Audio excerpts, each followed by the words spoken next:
तुम्हारे बाबूजी तो कब के गुजर गए। अब उनका जो सामान है वो पड़े पड़े कबाड़ा हो रहा है। बेच ही दो, कुछ पैसे आ जाएंगी। बात तो सही है। अगले संडे फुर्सत में यही करेंगे। अगले संडे रोहित सारा सामान कबाड़ी को घर बुला के दे देता है।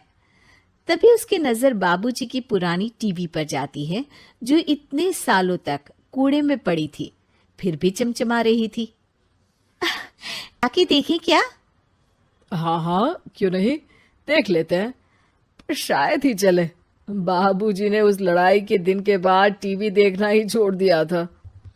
टीवी चालू करने के लिए उसमें केबल वायर लगा दिया जाता है। एक न्यूज चैनल चालू हो जाती है। स्वर्ग की सीढ़ी के रास्ते हैं तीन, तीनों के तीन रास्ते हैं संगीन। पहला रास्ता है सांप की बीन, दूसरा रास्ता घर में बिछा कालीन, तीसरा रास्ता कलकत्ता से चीन। ये क्या बकवास खबर है, कुछ अच्छा लगा दो। अरे आप बोलो तो सही, कोई अच्छी खबर सुना देता हूं।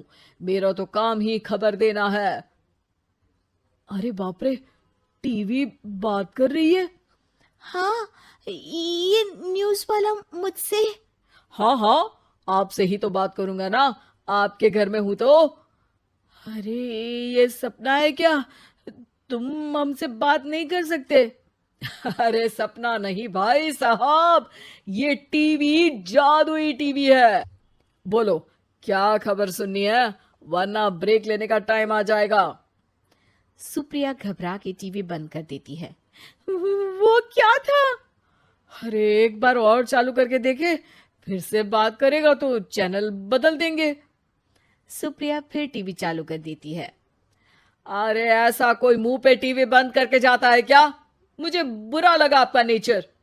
चाय पानी तो पूछो। सुप्रिया टीवी के बटन से चैनल बदल देती है। अब टीवी पर एक फिल्म चल रही है। अरे ये तो सूर्यवंशम है ना?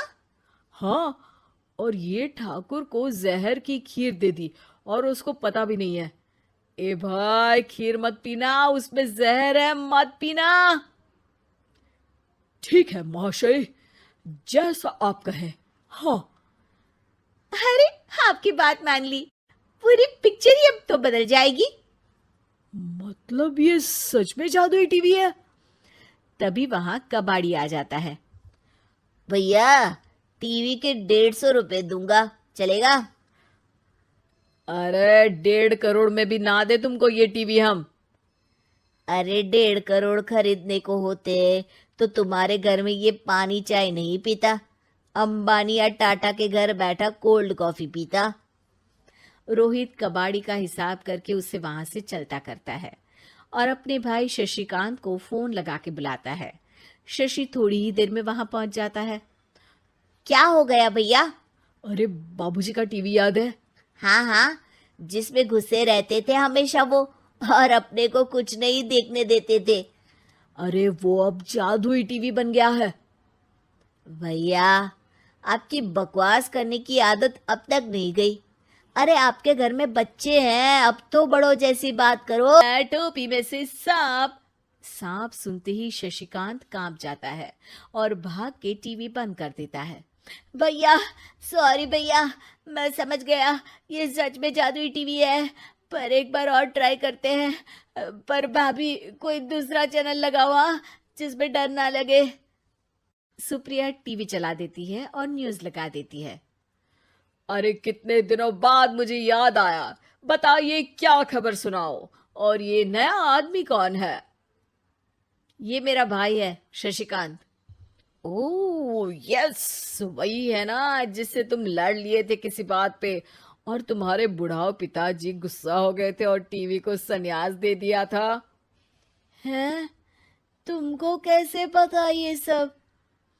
इस टीवी में रहने वाले आदमी से लेकर कबूतर तक को तुम्हारे बाबूजी और तुम्हारी बातें पता है, इसलिए तो ये जादुई टीवी है। ये टीवी क्या कर सकती है वैसे? तुम जो मांगो दे सकती है। कहानी बदल सकते हो, खबर बदल सकते हो, कोई चीज मांग सकते हो।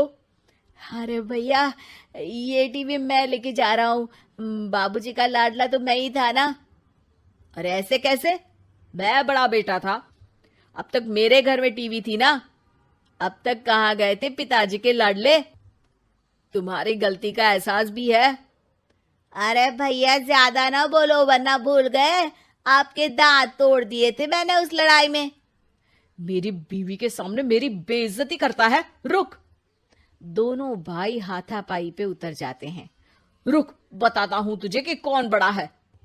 अरे छोटे का दम तो देख लीजिए आप। ये खबर आपके बाबूजी को देता हूं। तभी टीवी अचानक बंद हो जाता है। अरे शायद टीवी नाराज हो गया। और लड़ लो, आए बड़े खली बनने।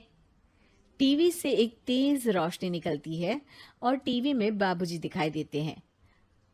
बापूजी आप। इतना चकरा क्यों रहा है?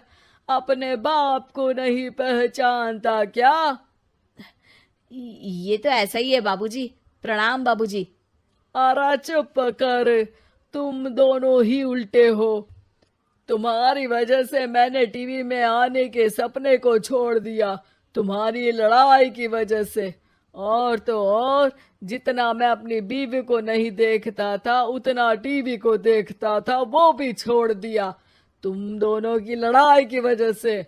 और अब मरने के बाद जब मैंने टीवी को जादुई टीवी बना दिया तो भी तुम इसका फल लेने की जगह लड़ रहे हो। अरे तुम तो लायक ही नहीं हो। अब तुमको बाबा जी का ठुल्लू भी नहीं मिलेगा।